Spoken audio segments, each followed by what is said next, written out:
if you're going to change an area, you do three things. Number one, you focus on it and you get clear and compelling vision for what you want.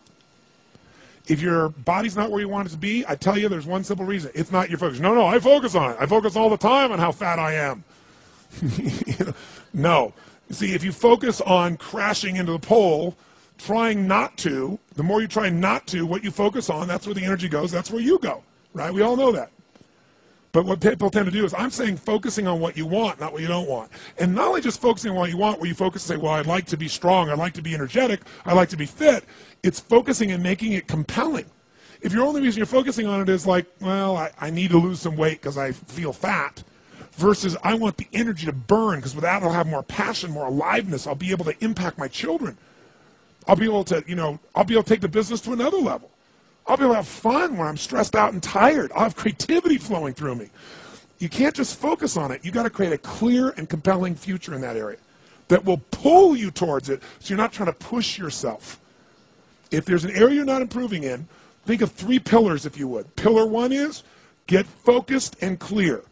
What's compelling? Where are you? Really? And don't lie. Where do you want to be? And make it so compelling you can't help it. When you wake up in the morning, you want to transform this area of your life. So the quality of your life already is better just because you are so excited about what you're after. When you do that with your body or your emotions or your finances or time or any other area and you start focusing and you're clear, you're going to have energy. You're going to have drive. You're going to start to do something. How do you make sure what you do really works? You need the second pillar. And think of this as three pillars. Because, two-legged stool is going to fall over. One leg, you can't sustain. Second pillar, you got to get the best. When I say get the best tools. Get the best map. Get the best mentor. What I'm looking for is, it's wonderful that you're focused and clear and excited, but if you're running east looking for a sunset, you got a problem. I don't care how much you believe, I don't care how much enthusiasm you have, you got the wrong tools. You got the wrong strategy. You got the wrong map. And so it's really critical in life, I believe, to get a map and get a mentor. Because the map very often changes, and the best mentor, somebody who's the best at what they do, they know the shortcuts, don't they? Or they know when the roads change. You don't get stuck hanging out, in the desert when you're trying to get to the ocean, metaphorically. So I've always focused on not just finding somebody good, but who's the best at it, who's got the best tools. Think of that first pillar as a target. You're crystal clear on the target. And now you got the toolbox, man. You got the best tools, not rinky-dink tools, the very best. And the way to get the best, by the way, that I've done it is model someone who's already successful. All the tools I come up with, some I've obviously created, but the foundation came by standing on the shoulders of other giants. I went out and found somebody that's already got the result. Why reinvent the wheel? Success leaves clues. Find the best, figure out what they're doing, do that. Alter it, find your view of it, but start with what already is working rather than starting from scratch and trial and error. But if you've got that focus, the target, and you got the toolbox, and you're still not getting what you want, it's because you got inner conflicts. That's the third pillar. You've got to resolve your inner conflicts. Because as I try to explain to you, 80% of success in anything is your psychology and 20% is the mechanics.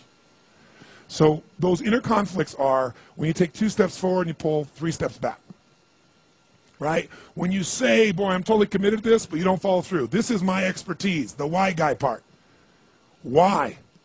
Why do you keep saying you want this? You have crystal clarity, you have the tools, and you're still not getting it? There's a conflict in you. You want to be totally successful, but you're afraid at some level that if you are totally successful, you will not be loved. You'll be rejected. You want to be in a position where you have total free time and you want to build a billion-dollar enterprise. These are conflicts. You really, truly know you got the tools and talents to make this happen, but a part of you doesn't think you deserve to succeed because of something you did at some point in your life or something you made up. Or you think making money or being successful economically is not spiritual. And you're committed to being spiritual, and yet the other part of you, it's the inner conflicts between fighting parts. So what do we do in this third pillar? Think of it as a vault we got to unlock. Think of it as unlock and unleash. That's the third pillar. The way you unlock and unleash is you identify the conflicts. You get clear what they are. So you may have total clarity, even the tools, but how can you totally unleash and commit when you're being pulled in 2 different directions? You say, Tony, how do I solve that? There isn't one way. You've got to get clear about what's most important to you today, not what you think you should do based on an old blueprint, an old belief system, your parents, society, your friends. Otherwise, you'll succeed and not be fulfilled. So once you identify the conflicts, now what you got to do is align. Align your life with what you really value. Align your life with what is most important to you. And then once you are in a position where you're aligned, guess what you'll do? Take action. You won't even have to work at it. When everything's in alignment, there's nothing pulling you away, boom, you go for it. But when you say, I want a relationship, but at the same time, simultaneously, I want to be in a position where, I never have to, I only get what I want every moment, or I never have to commit to anything, then obviously you're never going to get there. That inner conflict must be resolved. Once you align and you take action, guess what's going to happen? You're going to achieve. And once you achieve, you succeed. When you succeed, I'll tell you what you got to add to it. Celebrate, right? And then contribute. Pay it forward, if you will, as corny as that sounds. Remember the movie? Pay it forward. Don't pay it back. Take what you've got, what you've learned, and bring it to someone else. And if you bring it to someone else, it